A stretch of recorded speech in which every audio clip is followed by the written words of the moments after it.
दोस्तों नमस्कार, मैं हूं संजय माही। जिस तरह से जानते हैं, लगातार समाज हित के लिए कई ऐसे टॉपिक पर मैं ले चलता हूं जहां देश और तमाम ऐसे लोगों को भी किस तरह से एक नए करियर बना सकते हैं, अपने समाज को थाम सकते हैं। तो तमाम वैसे लोगों को मैं इस चैनल के माध्यम से आगाह करता हूं और लोगों को बताने का प्रयास करता हूं कि आप अपना करियर कई ऐसे क्षेत्र में बना सकते हैं। इसी बीच हमारे बात करते हैं, आज हमारे एक महत्वपूर्ण जो है और बहुत ही प्रख्यात है हमारे कई भी, जब हम लोग बचपन में थे तब ये उस क्षेत्र में थे जिस क्षेत्र में आप भी नहीं जान पाते और नहीं सोच पाते, उस समय में ये उस क्षेत्र में थे। तो मैं बात करने जा रहा हूँ पत्रकारिता क्षेत्र में दलितों की भागीदारी कितनी हो सकती है और आप अपना करियर कैसे बना सकते हैं। तो हमारे साथ में संजय किशोर सर हैं जो आकाशवाणी रेडियो में है। मैं चाहूँगा सर, एक बार सबसे पहले हमारे चैनल में आपका स्वागत है। जी धन्यवाद। और हमारे सभी दर्शकों को मेरा नमस्कार। जी चाहेंगे अपना एक बार परिचय बताइए। मैं संजय किशोर आकाशवाणी पटना में उद्घोषक के रूप में अभी हूँ कार्यरत और पत्रकारिता का मेरा अनुभव रहा है। आकाशवाणी में आने से पहले मैं अखबार की दुनिया में था और लंबे समय तक उसमें काम किया और उसी वजह से लिखने पढ़ने की उत्सुकता बनी रही और एक अवसर आया जो आज मैं आकाशवाणी में आपके सामने हूँ। तो मैं बात करूँ कि ये खास जिस समाज से आप आते हैं, दलित समाज से आते हैं, ये पत्रकारिता क्षेत्र में रुचि रहा ही नहीं समाज का जी। और कभी ये चाह कर भी, क्योंकि आज भी इस फील्ड को मतलब तवज्जो नहीं दे रहे हैं। तो आप कैसे इस फील्ड में आ गए? देखिए, पत्रकारिता का क्षेत्र जो है वो बहुत ही चैलेंजिंग फील्ड है, एक तरह से कहा जाए तो हमारे लोगों को चाहिए कि वो चैलेंजिंग फील्ड को एक्सेप्ट करें। तो सबसे पहले पत्रकारिता क्षेत्र में बात आती है पढ़ने लिखने की, और पढ़ना लिखना जो है हम लोग थोड़ा कम करते हैं। दलित समाज के लोग वो चाहते हैं कि बस बड़े हुए जवान हुए, थोड़ा बहुत पढ़ लिख लिए और कोई छोटी सी नौकरी मिल जाए, चपरासी बन जाए या फिर छोटा सा व्यवसाय कर लें, तो उससे थोड़ा सा ऊपर उठना होगा, रुचि दिखानी होगी। अवसर आपके लिए भी उतना ही है, लेकिन आप थोड़ा सा हिम्मत दिखाएं, पढ़ाई लिखाई अच्छे से करें, पढ़ने का शौक़ रखें और पढ़ने के लिए समय निकालें, अच्छी किताबों को पढ़ें, महान लोगों को पढ़ें, तब जाके आपके अंदर एक उत्सुकता पैदा होगी और फिर जाने की देश दुनिया में क्या हो रहा है। आपने मनुष्य जीवन में पैदा लिया तो आप इतने सेंसिटिव तो हों ज़रूर कि आपके आसपास क्या घटित हो रही हैं चीज़ें, उससे आप प्रभावित हों। और जब प्रभावित होंगे तो आपके मन में विचार आएगा तो आप जानने की कोशिश कीजिएगा, तो उसका हल ढूंढिएगा और हल ढूंढिएगा, हो सकता है कि हल निकल जाए, नहीं निकले तो कम से कम प्रयास तो कीजिएगा। तो पत्रकारिता का क्षेत्र जो है चैलेंजिंग फील्ड है। हमेशा जानने की इच्छा रखनी चाहिए, कब, क्यों, कहाँ, कैसे, किस लिए। ये जब आपके मन में है तब आप थोड़ा सा पढ़ेंगे, लिखेंगे और इस क्षेत्र में आएंगे। एक दिन में कुछ नहीं होता है, शुरुआत तो कहीं से करनी होती है। तो जब मैं अखबार में आया उससे पहले जो एक कॉलम आता है हर अखबार में पाठकों के लिए, तो पाठक जो है लेटर टू एडिटर उसको हम लोग बोला करते थे उस ज़माने में, संपादक के नाम पत्र, आजकल आपकी चिट्ठी, ऐसे बहुत सारे नाम हैं हर अखबार में अलग अलग। तो वहाँ पर आप शुरुआत कर सकते हैं कि आप अपने स्थानीय समस्याओं को लेकर कुछ थोड़ी थोड़ी रिपोर्टिंग कीजिए और संपादक के नाम पत्र लिखिए, और वो जगह रहती है। और आप 2-4-6 महीने जब लिखने लगेंगे तो आपको पता चलने लगेगा कि अखबार में चीज़ें कैसी छपती हैं। तो सबसे पहले 2-4 अखबार को पढ़िए, उसमें कुछ भेजिए लिखने के लिए, लिखकर तो अब जब आपकी छपने लगेगी ना तो फिर आपको उत्सुकता बढ़ेगी कि हाँ, हमारी लिखी हुई कोई चीज़ आ गई है, तो छप रही है, तो लोगों को आप दिखाएंगे, आपका उत्साह बढ़ेगा और थोड़ा पढ़ लिख कर फिर आप समय देंगे इसमें, तो हो सकता है कि आप आगे अच्छा करेंगे।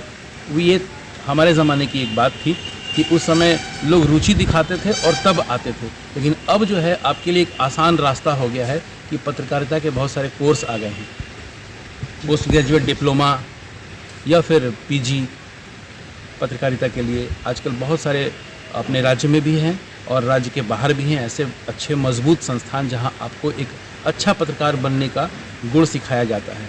तो आप उसमें जब एडमिशन लेते हैं, 2 साल के कोर्सेज हैं, 1 साल का भी है, 3 साल के कोर्स है, तो इस तरह के आप अपनी सुविधा के अनुसार कोई कोर्स अगर कर लेते हैं तो आपको पत्रकारिता का बेसिक नॉलेज हो जाएगा। बेसिक नॉलेज होने के बाद में कहीं ना कहीं किसी छोटे अखबार में या कोई मीडिया हाउस में आपको छोटा सा काम तो मिल जाएगा। और शुरू में पैसे की उम्मीद मत कीजिएगा, क्योंकि ये क्षेत्र बहुत ही चुनौती भरा क्षेत्र है।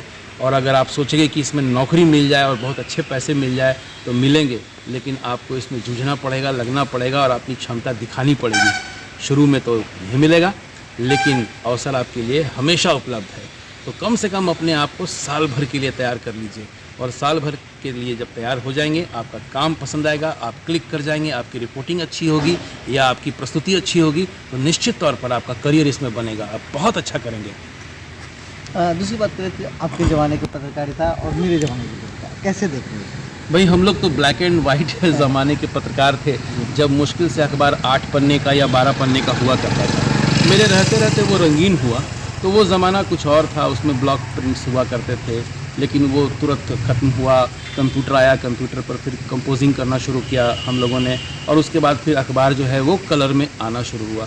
उस समय जो पत्रकारिता थी वो थोड़ा सा जुनून भरा माहौल का था, इसलिए पत्रकारिता में एक मिशनरी भाव ज़रूर हुआ करता था।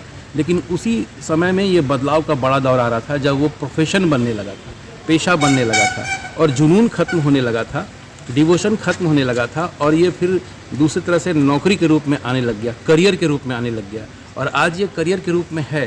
तो एक बहुत बड़ा बदलाव हम लोग देखते थे कि उस समय पैसे बहुत कम थे, लेकिन काम बहुत करते थे लोग, जूझते थे और बहुत खुश रहते थे काम करके। पैसे कम मिलते थे, लेकिन आज की पत्रकारिता में क्या है कि आपको पैसे मिलेंगे, काम भी अच्छा करना होगा, और आप करियर के रूप में आप इसे लेंगे तो करियर भी अच्छा होगा। लेकिन कहते हैं ना, पत्रकारिता किसके लिए?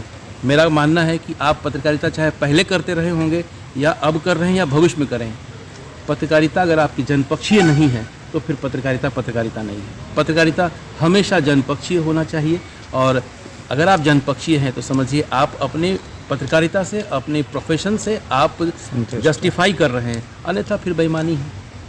दूसरी बात हम बात करें सर, जी। खास दलित समाज के लोग पत्रकारिता क्षेत्र में आना ही नहीं चाहते, तो वो कैसे करियर बनाए? आज के डिजिटल जो युग है, तमाम यूट्यूब रील बना के कई ऐसे लोग करोड़ों रुपया कमा रहे हैं, इसमें कैसे सीखना? तो आपने जवाब भी दिया, एक प्रश्न भी था, उसी में जवाब भी छिपा हुआ है कि हमारे ज़माने में तो अवसर नहीं थे, अखबार और बड़े बड़े मीडिया हाउस थे। लेकिन आजकल जब सोशल मीडिया का इतना प्रभाव है और सोशल मीडिया इतना चल भी रहा है, लोकप्रिय भी है, थोड़ा आसान भी हो गया है, और आज के लोग भले थोड़ा कम जानकारी रखते हों लेकिन सोशल मीडिया में बहुत एक्टिव हैं, और आज के युवा जो हैं वो जल्दी से इसको सीख भी लेते हैं और अच्छा करते भी, हम लोगों से बेहतर करते हैं और हम लोग सीखते हैं। तो मेरा कहना है कि अगर आप में थोड़ा जुनून है, थोड़ा सा पढ़ने लिखने की रुचि है, और आप में प्रस्तुति की क्षमता है, और आप चाहते हैं कि समाज का कुछ बेहतर हो, तो आप छोटे छोटे चैनल्स भी अपने लिए तैयार कर सकते हैं। और अगर अपने लिए तैयार करने में आपको चुनौती थोड़ी सी लगती है तो आप किसी छोटे चैनल से शुरुआत कर सकते हैं, किसी के साथ जुड़कर काम कर सकते हैं, थोड़ा अनुभव ले सकते हैं, और ज़्यादा नहीं, आज के ज़माने में तो कम से कम ग्रेजुएशन बहुत ज़रूरी है।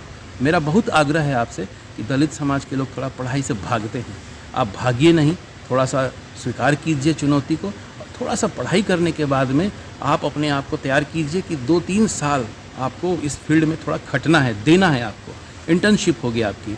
और जब आप छोटे चैनल से किसी के साथ जुड़कर काम करते हैं तो आपको सीखना होता है वहाँ, और जब अच्छा सीख लेंगे तो आप अपना भी कर सकते हैं। और पैसे तो फिर मत कहिए, सोशल मीडिया में जितने पैसे अभी आ रहे हैं वो मैंने सोच के दायरे से बाहर है, बहुत कुछ अच्छा कर सकते हैं। आप आइए तो सही, छोटी शुरुआत तो कीजिए।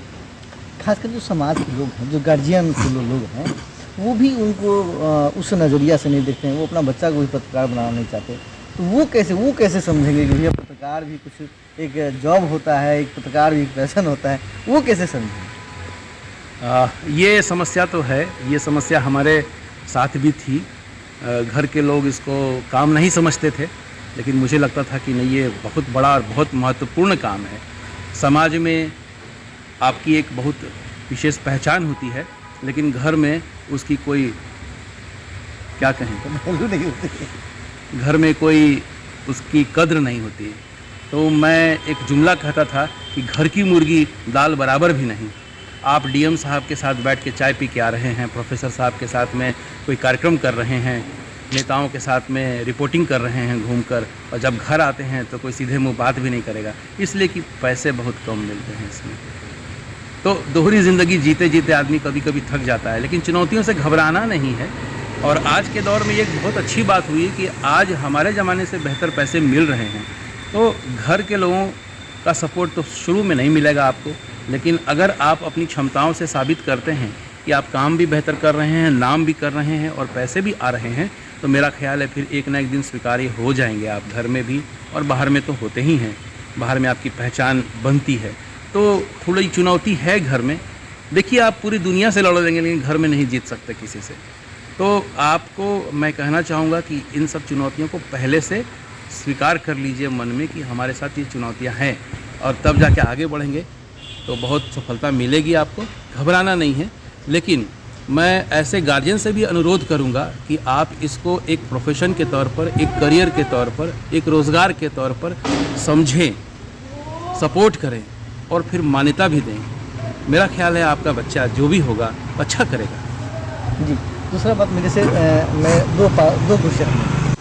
पहला, कोई ऐसा टाइम बताइए जिस दिन आपको लगा हो पत्रकारिता मेरी सबसे गंदी सोच रही कि मैं पत्रकार बनूं। एक दिन ऐसा बताइए कि लगा कि नहीं, मैं ही अगर मैं पत्रकार नहीं बनता शायद मुझे इतना कद्र नहीं मिल पाता। हाँ जी, बहुत ज़रूरी और बहुत महत्वपूर्ण सवाल है, और ये सवाल लगभग सबके जीवन में कभी न कभी आता है।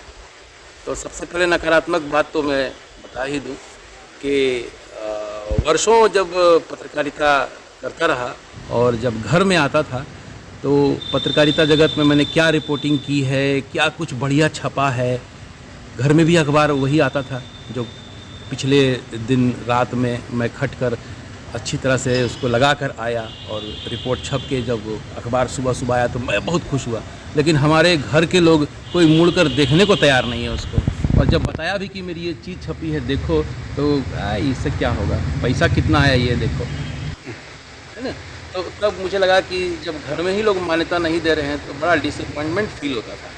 मुझे लगा कि अब पत्रकारिता बेकार है। क्योंकि एक दिन ऐसा आया अवसर कि जब मैं अखबार के लिए निकल रहा था तो मेरी माँ थोड़ा रोने लगी, बोली क्या सोचा था तुम्हारे लिए, तुम क्या कर दिए, हम तो बहुत दुखी हैं। उस दिन मुझे लगा कि सब बेकार है एकदम। जब घर की माँ ही खुश नहीं है तो फिर आप कुछ भी करें तो बेकार सा लगता है। उस समय अविवाहित था। लेकिन फिर ऐसा हुआ कि अखबार में बहुत सारी चीज़ें छपती रहीं, और कोई एक दिन ऐसा भी आया जिस समय कि दूसरे अखबार के साथ प्रतिद्वंदिता थी, और जब आपकी रिपोर्टिंग बहुत अच्छी सराही गई पूरे शहर में, अखबार की दुनिया में, पत्रकारिता क्षेत्र के जगत में काम करने वाले लोगों के बीच में, और कोई अच्छा काम आपने कर दिया, जनपक्षीय काम, तो आपको बहुत खुशी होती है कि आज मैंने इस फील्ड को चुनकर बहुत अच्छा किया। तो ऐसे अवसर भी एक दो बार आए हैं जिसमें मुझे शाबाशी मिली और लगा कि नहीं, मैंने सही किया। मेरे जीवन में एक बार ऐसा भी आया जब शादी बात हो रही थी तो लोग पूछ रहे थे कि आप क्या करते हैं। मैंने कहा कि पत्रकारिता करता हूँ। तो पत्रकारिता आगे क्या करना है, तो ऐसा भी आपके साथ आया क्या? ऐसा तो नहीं आया, लेकिन इसके जैसा ही आया। तो मेरी शादी वादी की बात भी होने लगी यहाँ वहाँ। तो उससे पहले मेरी बहन की शादी के लिए बात चल रही थी। तो बहन की शादी के लिए जब लोग हमारे घर से माँ पिताजी सब लोग गए हज़ारीबाग में, तो शादी की बातचीत चल रही थी। तो उस बीच मेरे बारे में भी पूछा गया कि लड़का बड़ा है तो वो क्या करता है। तो मेरी माँ ने कहा कि भाई वो अखबार में सब एडिटर है, फलां अखबार में काम करता है। तो कहा अच्छा अच्छा, काम तो बहुत अच्छा है, लेकिन आगे क्या करेगा? तो कहने का मतलब है कि हम जो अनुसूचित जाति के लोग हैं या जो कमज़ोर वर्ग के लोग हैं, उनके, या बिहारी मेंटालिटी कह लीजिए, कि सोचते हैं कि नौकरी लग जाए। पढ़ने लिखने का मतलब ही है नौकरी लग जाए। लेकिन मैं बताना चाहूँगा कि पूरे देश में सरकार की नौकरी, राज्य सरकार और केंद्र सरकार मिला के 1 करोड़ या उससे कुछ आसपास में होगी। तो बाकी जो हमारे देश के जो 100 करोड़ से ज़्यादा लोग हैं वो क्या कर रहे हैं? वो तो कुछ ना कुछ व्यवसाय कर रहे हैं अपना। तो मेरा ख्याल है कि नौकरी तो सबको लगेगी नहीं। वैकेंसी आती है एक, तो उसमें फॉर्म भरते हैं कई हज़ार। सैकड़ों की वैकेंसी आती है तो लाखों का फॉर्म भरते हैं लोग, और हज़ारों की वैकेंसी आती हैं तो फिर लाख के पार कई लाख लोग भरते हैं फॉर्म। तो आप थोड़ा सा देखिए कि आपकी क्षमता क्या है, संसाधन उपलब्ध क्या है आपके पास में, और आपको क्या करने में खुशी मिलती है, वही कीजिए। नौकरी आपको सपोर्ट तो करता है, लेकिन फिर आपको खुल के जीने भी नहीं देता है। तो मैं कहता हूँ कि नौकरी मरने नहीं देगा, लेकिन खुल के जीने भी नहीं देगा। तो नौकरी कर सकते हैं, नौकरी में बुराई कुछ नहीं है, लेकिन अगर आप खुल के आसमान में उड़ना चाहते हैं तो मेरा ख्याल है कि आप चुनौती भरा काम कीजिए। जिस दिन आप कुछ क्रिएटिव कीजिएगा तो आपसे बड़ी खुशी किसी और दूसरे को नहीं मिलेगी। क्रिएटिव लोग बहुत खुश रहते हैं, अंदर से आनंदित रहते हैं। कुछ काम अगर आपने अच्छा किया है तो आपको जो अंदर अंदर खुशी होगी, वो खुशी किसी और को नहीं प्राप्त हो सकती है, और इससे बड़ी कोई चीज़ दुनिया में होती भी नहीं।